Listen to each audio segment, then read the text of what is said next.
అమ్మమ్మ ఇల్లు ఆ పేరులోనే ఏదో మ్యాజిక్ ఉంది కదా! ఏమంటారు?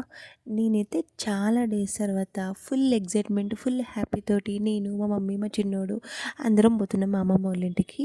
మేమొస్తున్నాము అని మా అత్త బయటనే నిల్చొని వెయిట్ చేస్తుంది. చెప్పాలంటే మా కోసం కాదండి, మా చిన్నోడి కోసం వెయిట్ చేస్తుంది మా అత్త. అలా అలా దిగేసి వాడిని ఎత్తుకొని లోపలికైతే వెళ్ళిపోయినాం. వాడి కోసమని క్యూట్‌గా, స్వీట్‌గా వెల్కమ్ చెప్పారు. వెల్కమ్ మను అని. చూడండి మీరు కూడా ఒకసారి.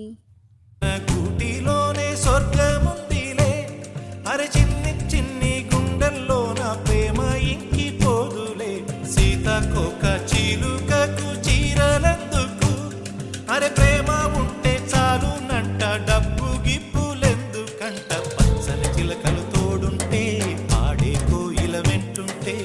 అంతా అయిపోయినాక సాయంత్రం మేము సమ్మక్క సారక్క పసుపుబొట్టుకి వెళ్ళినాము. వీళ్ళేమో మన వీడియోస్ చూస్తారంట, హాయ్ చెప్పిళ్ళు మా అత్తమ్మ వాళ్ళ ఫ్రెండ్స్. దీని తర్వాత ఏమో మేము లక్ష్మీ నరసింహస్వామి టెంపుల్కి వెళ్ళినాము. ఇదే అది. దీంట్లోనే శివాలయము, అమ్మవారి టెంపుల్ ఉంది. అమ్మవారి ఫేస్ చూసారా, అసలు ఎంత కలగా ఉందో కదా. నెక్స్ట్ ఏమో మా మామ, మా తాతయ్య అందరూ వారి చుట్టే ఆడుకుంటూ ఉన్నారు. దాని తర్వాత ఇంటికి వచ్చేసాం. సరే ఉంటా మరి, బాయ్ బాయ్.